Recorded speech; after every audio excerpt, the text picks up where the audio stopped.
Que Dieu soit béni, que Dieu soit glorifié dans cette journée. Bénissons Dieu ensemble pour un temps que nous allons passer dans la prière, un temps de méditation autour de la parole de Dieu.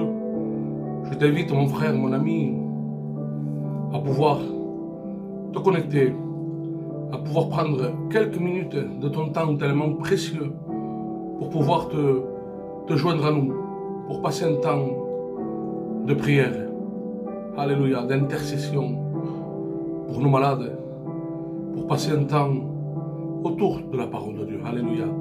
Bon Dieu, Tony, les vaillants héros sont là, amen. Bonjour homme de Dieu, Jean du Lac, notre ami, notre frère. Merci pour votre fidélité, amen, dans la prière, pour ces temps autour de la parole de Dieu. Que c'est beau, que lorsque la première des choses, lorsqu'on se lève, la première des choses, lorsqu'on est debout, que nos yeux s'ouvrent, qu'on apprécie et qu'on remercie Dieu, alléluia, pour le souffle de vie qu'il nous prête, alléluia, de pouvoir se tenir devant lui, devant sa présence. Amen. Bonjour Sonia, bonjour Nathalie, que Dieu vous bénisse mes sœurs, alléluia, que Dieu soit béni. Alléluia, gloire à Dieu, alléluia, gloire à Dieu. Je me suis, avec le respect que je vous dois, je me suis couché tôt et je me suis levé tôt aussi et j'ai pu passer un temps devant Dieu. Alléluia, bon Dieu Paul, alléluia, gloire à Dieu. Bonjour mon frère, alléluia, sois béni, que Dieu bénisse ta maison, ton foyer, ta famille. Alléluia, que c'est beau, que c'est beau. Et comme je vous disais, je me suis levé tôt et j'ai eu le temps de pouvoir méditer un thème sur la parole de Dieu. Et le titre était « Comment va l'Église ?» Comment va la santé de l'Église? Quand je parle de l'Église, je parle du corps de tous ceux qui sont en train peut-être de souffrir, de lâcher la main, d'abandonner, qui sont en train de vivre le silence de Dieu. Ceux qui souffrent par des épreuves, ceux qui souffrent par la maladie, par l'abandon, par la trahison, par le passé, ou par ces temps très durs parmi les chrétiens, chrétiennes qui attendent la promesse de Dieu. Et je t'invite ce matin à pouvoir prendre de nouvelles forces, de pouvoir venir ensemble boire de l'eau à cette source d'eau vive. Tellement de frères, tellement de sœurs sont assoiffés et ils savent, ils ont la solution, mais il n'y a plus de force pour aller venir boire de cette eau que nous offre notre Sauveur Jésus. Alléluia, soyons ensemble bénis autour de la parole de Dieu. Alléluia, j'aimerais que l'on puisse faire une lecture dans le livre de Josué, dans ce que nous nous sommes engagés, comme le peuple de Dieu s'est engagé, comme Josué lui-même s'est engagé.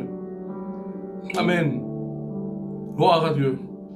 Le livre de Josué, chapitre 24, du verset 15, dira comme ceci. C'est Josué qui s'adresse au peuple de Dieu. Aujourd'hui, ce n'est pas la voix de Josué, c'est la voix d'un simple gitan. Chez Josué 24, Josué 24, verset 15. Elle dira comme ceci. C'est la voix d'un simple gitan qui s'adresse à toi, mon frère, ma soeur, mon ami, pour te rappeler. C'est un rappel, tout simplement. Un rappel à ce que nous nous sommes engagés.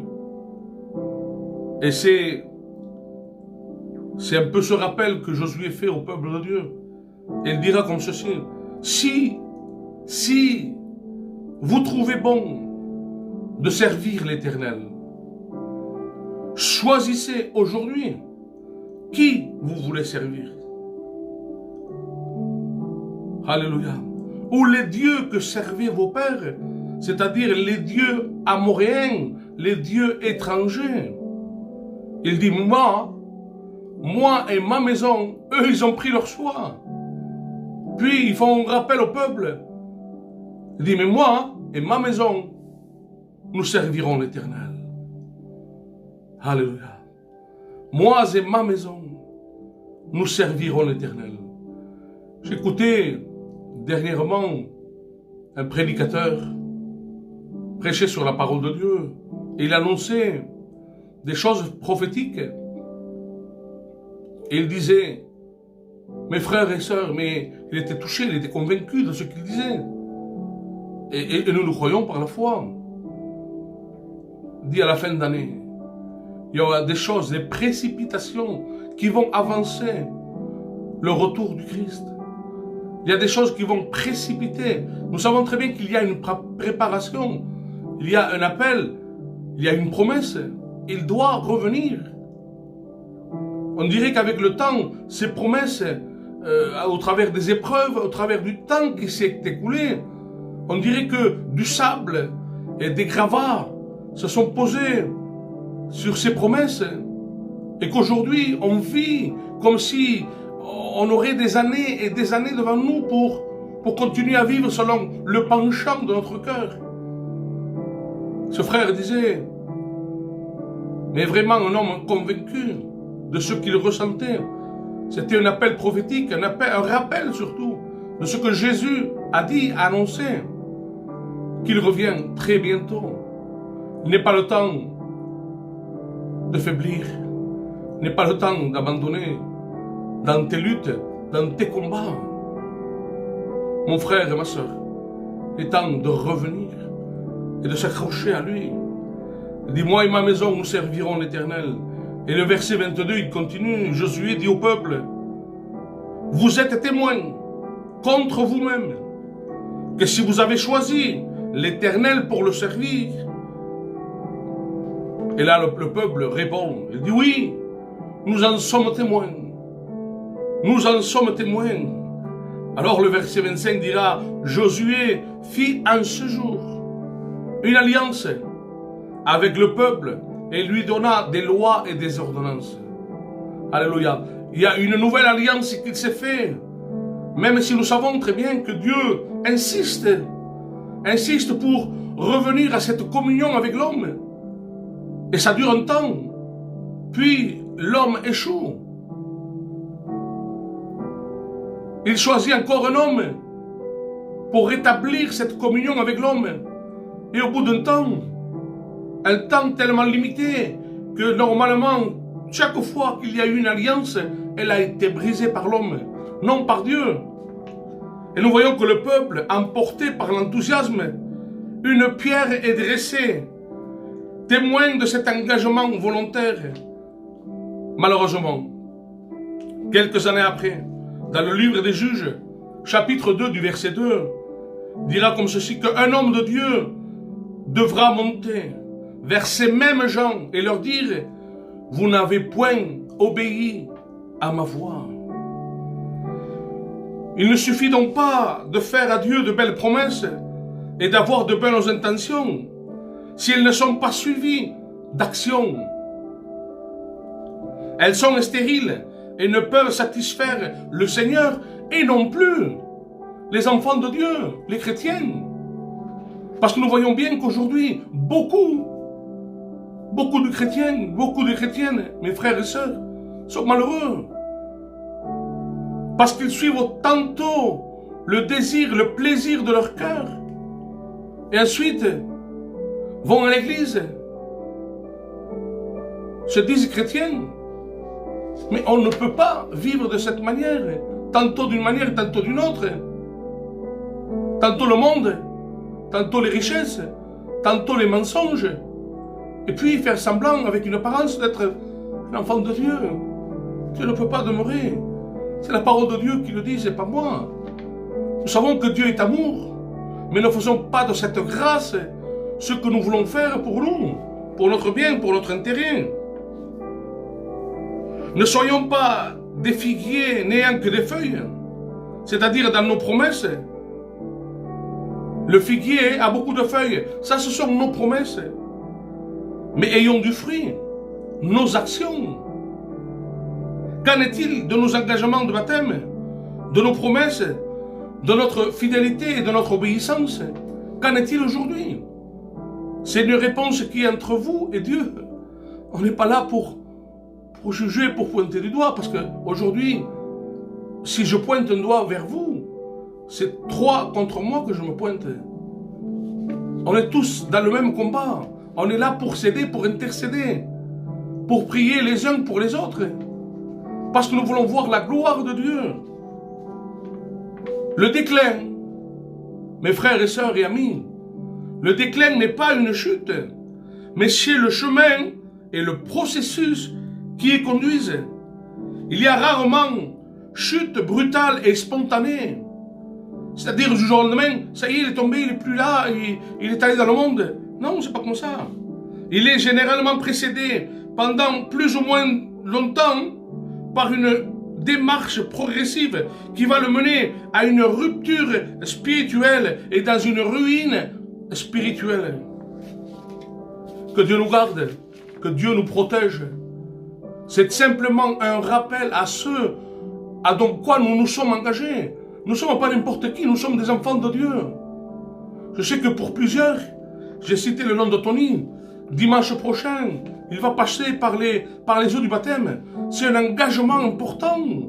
Moi, je sais qu'il y a plus de 30 ans, en 89, je me suis engagé auprès du Seigneur, devant les hommes, devant ma famille, devant Dieu, devant les anges de Dieu. Et malheureusement, j'ai lâché la main de Dieu. J'ai été ce fils prodigue qui est parti loin de la maison de Dieu et j'en ai eu des conséquences. Si aujourd'hui j'ai des problèmes respiratoires, c'est parce que pendant une période de ma vie, j'ai lâché la main de Dieu. Et je me suis abandonné dans les drogues, dans l'alcool, dans les fêtes. Et tout ce que j'ai fait a touché dans ma santé. Aujourd'hui, j'ai une bronchite chronique. Ça fait plus de 20 ans. Plus de 20 ans. Et aujourd'hui, j'en suis touché par cela. La Bible dit dans le livre de Juges, chapitre 1 du verset 19, nous allons voir l'histoire de ce peuple que Dieu aime tant, le peuple de Dieu. C'est son peuple élu, celui qui l'a racheté, celui qui l'a délivré de l'Égypte, du Pharaon, pour le rendre libre, pour qu'il puisse l'adorer. Amen. Et là, nous lisons dans cette lecture, dans le livre des Juges, chapitre 1, du verset 19. Alléluia, que c'est beau. Je me suis baptisé en 59. Extraordinaire. Que Dieu te bénisse. Alléluia. Et la parole de Dieu dit comme ça, Judas se rendit maître de la montagne, mais il ne put chasser les habitants de la plaine parce qu'ils avaient des chars de fer. Donc quand nous lisons ce texte, nous voyons que Judas se rendit maître de la montagne, c'est-à-dire maître des hauteurs. Mais il ne put chasser les habitants de la plaine parce qu'ils avaient des chars de fer. Dans ce que j'ai reçu dans ce texte, c'est que cela, c'est une demi-victoire. Et quand on parle de demi-victoire, c'est aussi une demi-défaite. Et pourtant, voici donc une demi-victoire, et bien dit que l'Éternel était avec Judas. Dieu aurait bien pu pulvériser la résistance de ces fameux chars de fer. Parce que le livre de Juges, premier chapitre, au verset 2, il dit: qui montera chez les Cananéens pour les attaquer? Et l'Éternel répondit: Judas montera, j'ai livré le pays entre ses mains. La victoire était conquise d'avance. Judas était vainqueur. Mais alors, que s'est-il passé? La victoire était conquise, elle était déjà gagnée d'avance. Donc pourquoi il a eu tant de mal à combattre ces Cananéens? Il me semble bien que la promesse divine ne lui a pas suffi à Judas. Il lui fallait autre chose. Et il pensa que l'aide de son frère Siméon lui serait utile. Et lui dit comme ceci, monte avec moi. Nous allons combattre et nous combattrons. Le Seigneur n'a pas été consulté. Et c'est bien l'incrédulité qui inspira les hommes de Juda. Si le bras de l'Éternel, mon frère, ma soeur, est avec nous, nous n'avons plus besoin de bras charnels. Ce n'est pas que l'aide de nos frères soit à mépriser, loin de là. Mais il ne faut pas que le secours de Dieu soit remplacé par le leur. Nous devons lui faire confiance à notre Sauveur, à notre Dieu. Je vois que cette histoire de date, de baptême, ça vous touche. Et il serait bien que celui qui peut laisser un commentaire et qui puisse partager la vidéo, puisse mettre sa date et sa ville de baptême. Combien d'années? Je sais qu'il y a des hommes et des femmes fidèles, des frères et sœurs fidèles. Ça fait des années. Il y en a qui sont à quelques jours de leurs engagements. Et combien il est bon de savoir que, et c'est encourageant, qu'il y a des frères et des sœurs que ça fait des années. Moi, ça fait un peu plus de 30 ans. Mais il y en a, comme j'ai vu, il y en a peut-être ça fait 50 ans, 60 ans. Alléluia, que c'est beau. Alléluia, de donner sa vie, sa jeunesse à Dieu. Gloire à Dieu. Et parfois, nos demi-victoires sont dues à notre incrédulité. C'est que cela produit quand on compte davantage sur l'homme que sur Dieu. Et là, nous avons un exemple extraordinaire, c'est celui de Caleb. Caleb avait eu une victoire totale, parce que c'était un homme de foi.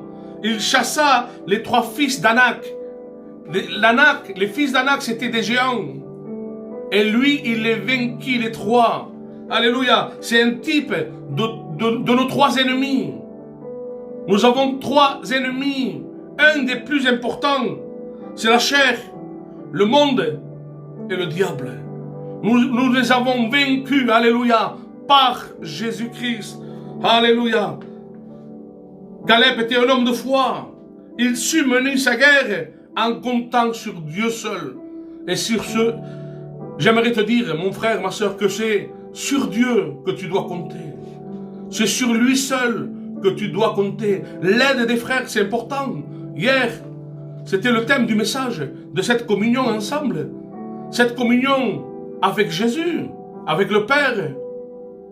Cette communion lorsque on est bien, lorsqu'on est heureux, de partager nos joies, nos victoires, d'être unis ensemble.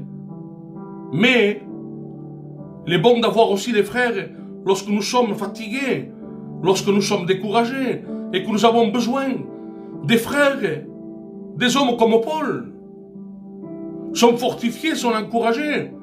Lorsqu'ils revoient des frères, le visage des frères, des sœurs, nous encourage.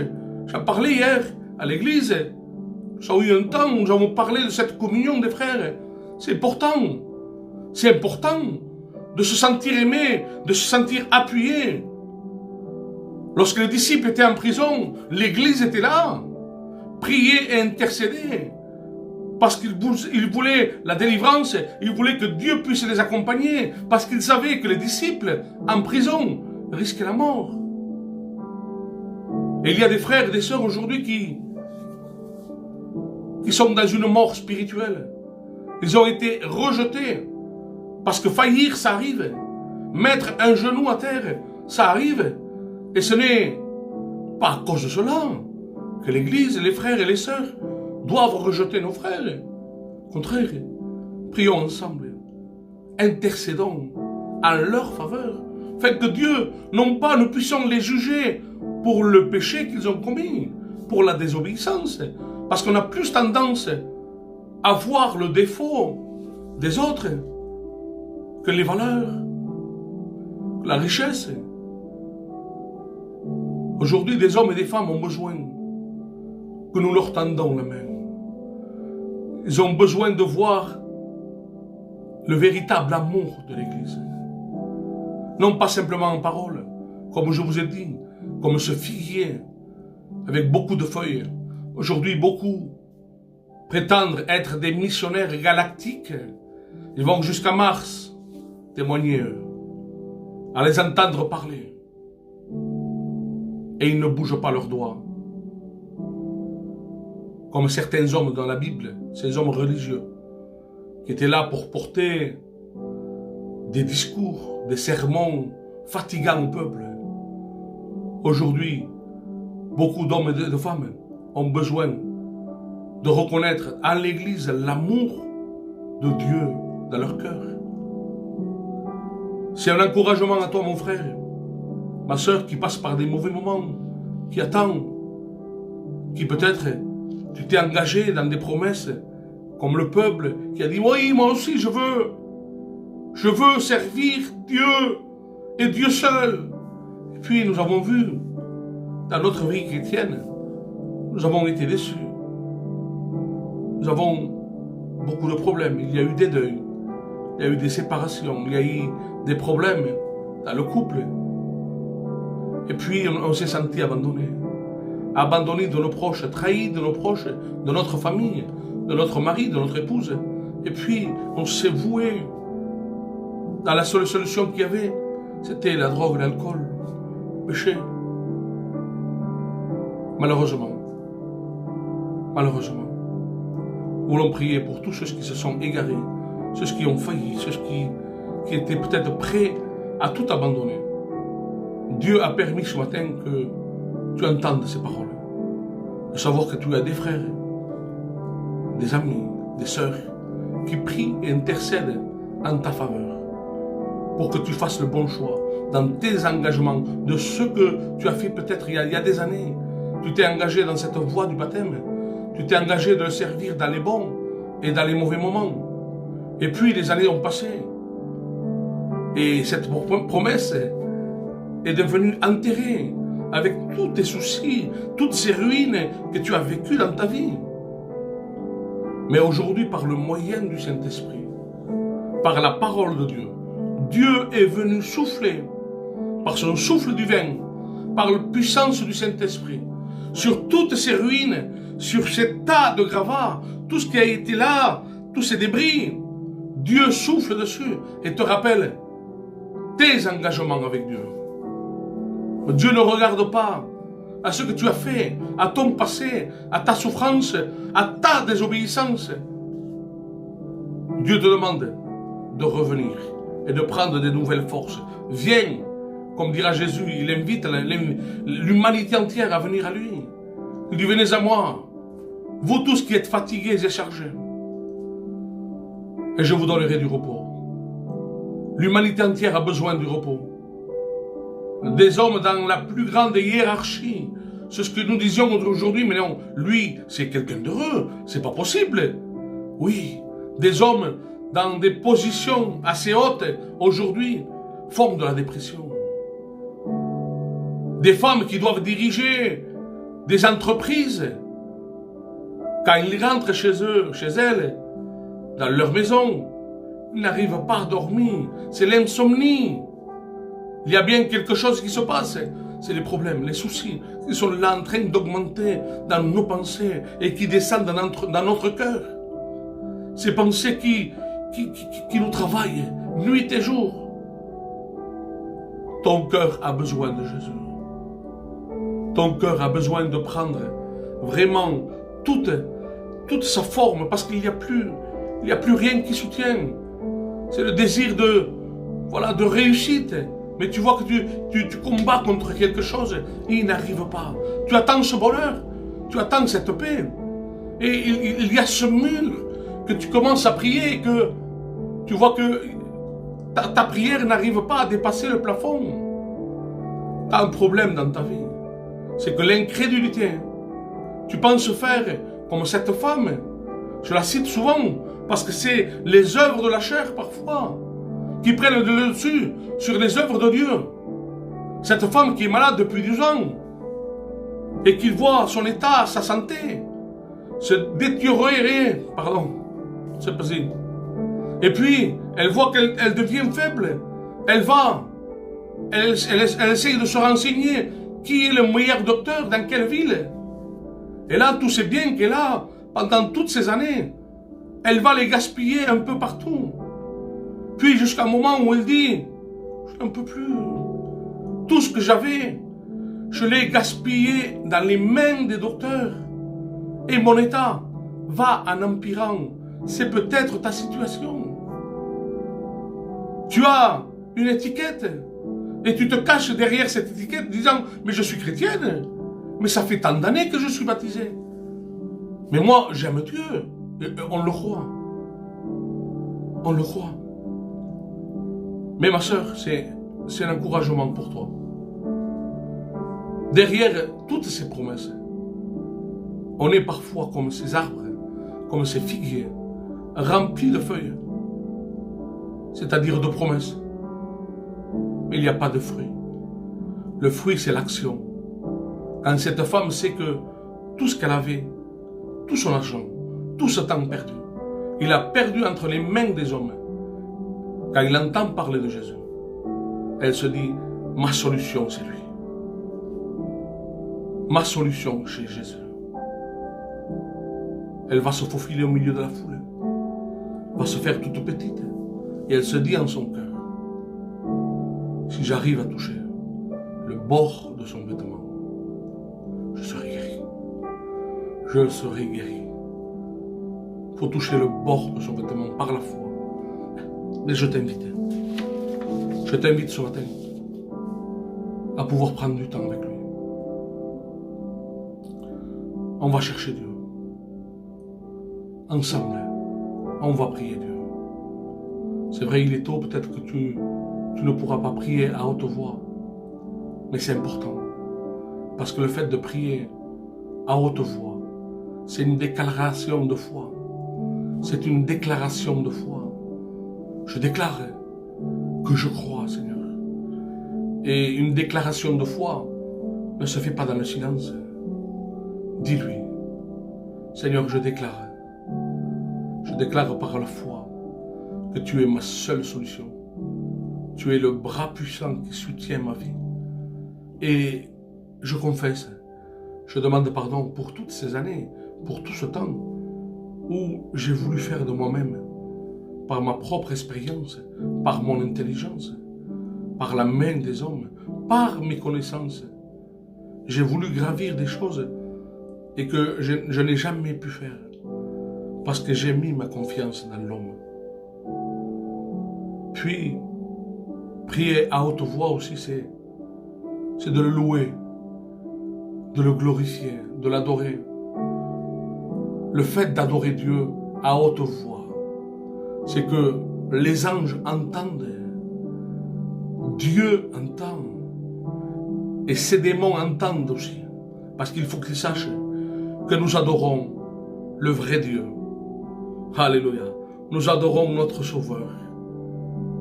En Jésus, tout a été accompli. De même que dans le livre des Juges, Dieu avait donné la victoire d'avance au peuple sur les Cananéens. De même, Jésus a tout accompli à Golgotha. La victoire est à toi. La victoire est à nous. Gloire à Dieu. Que Dieu soit béni. Seigneur, nous te prions. Te rendons grâce, notre Dieu. Te prions, Seigneur, nous te disons merci pour ta parole. Te demandant de bénir chaque frère et chaque sœur qui est découragé, dont la santé spirituelle n'est pas au top. Et nous sommes là pour s'aider, pour se tenir la main et de travailler dans cette communion fraternelle véritable, authentique. Non pas cette communion qu'on est réunis mais pas unis. Non, nous sommes réunis parce que tu es là. Et c'est toi seul qui nous a unis pour écouter ta parole, pour sortir de ces quelques minutes plus fort, avec des nouveaux plans, des nouveaux projets, avec des nouvelles pensées, de nouvelles forces, pour aller de l'avant.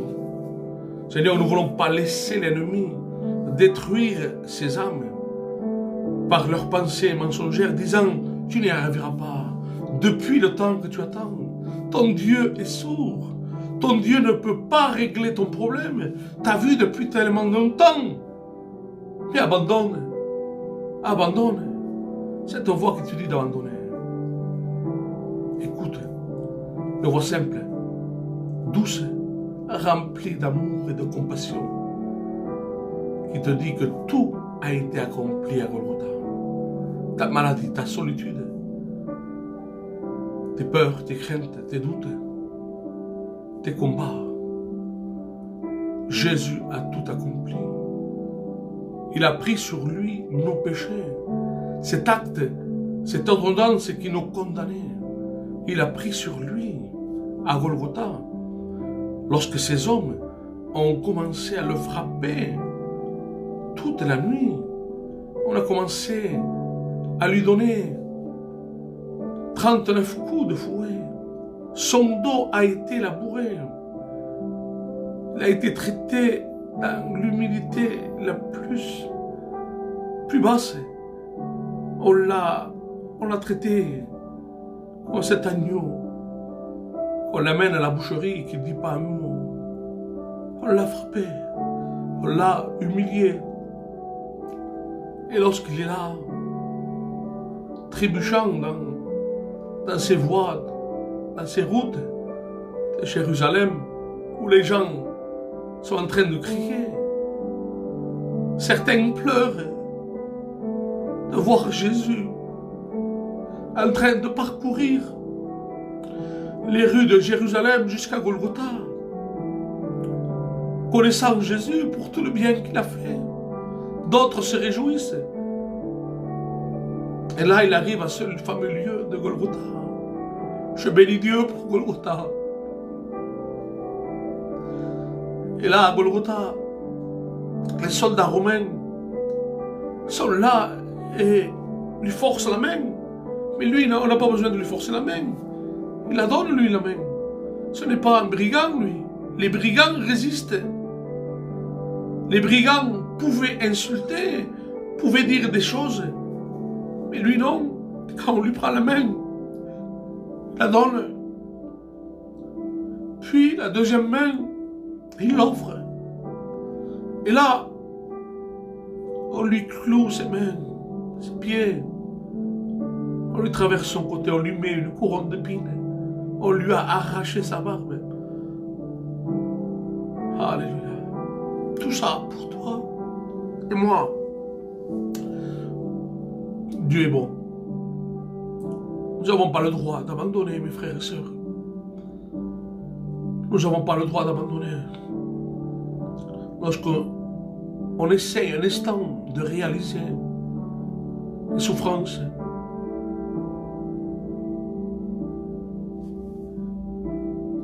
que notre Sauveur a enduré pour nous,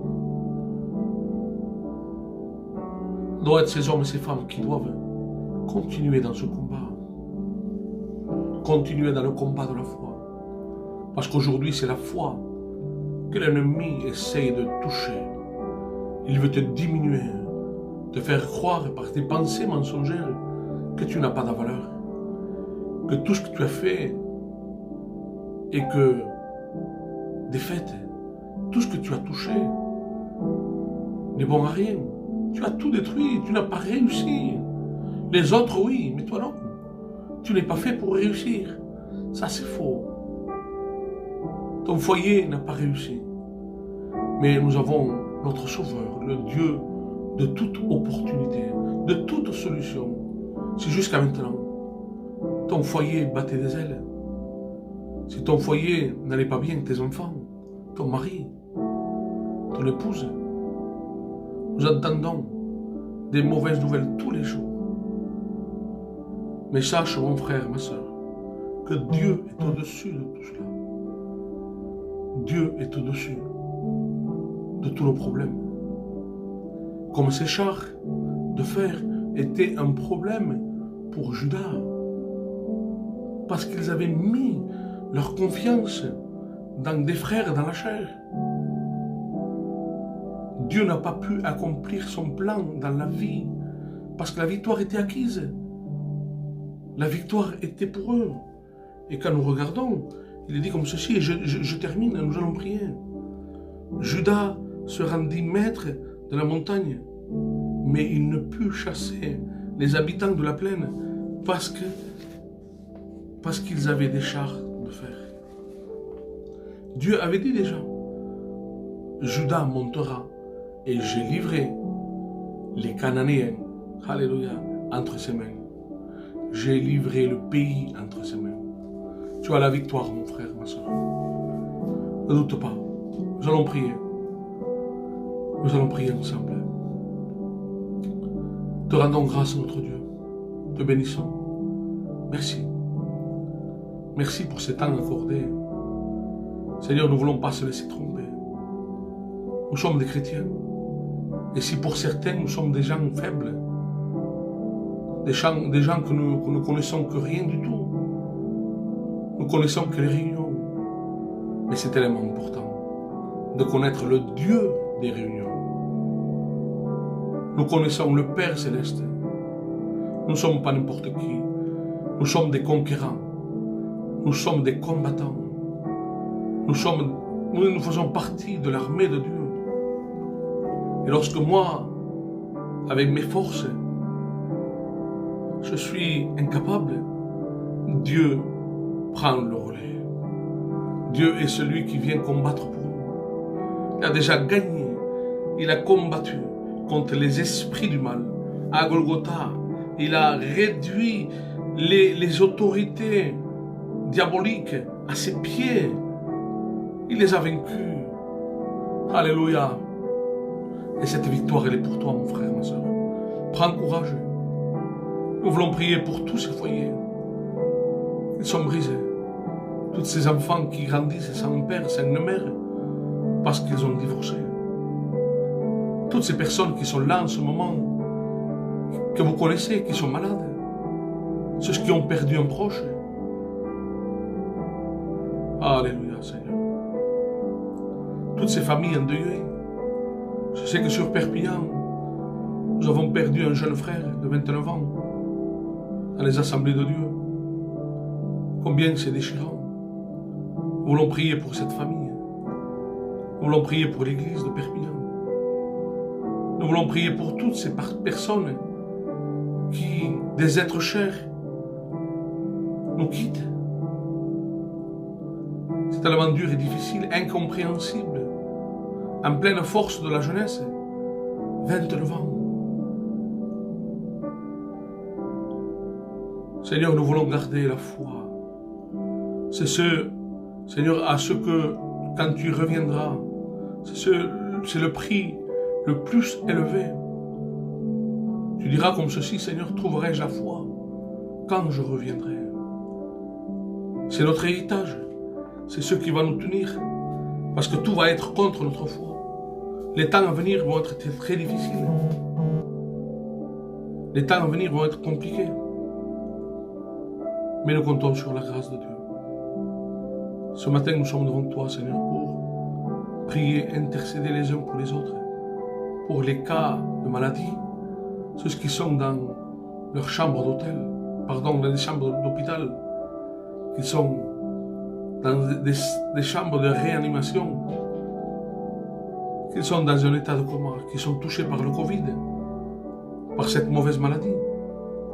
Ceux qui sont diabétiques, ceux qui sont cardiaques, ceux qui doivent faire des examens encore aujourd'hui, te les présentons devant toi, te demandant de bénir, d'agir, Seigneur, de guérir, de transformer.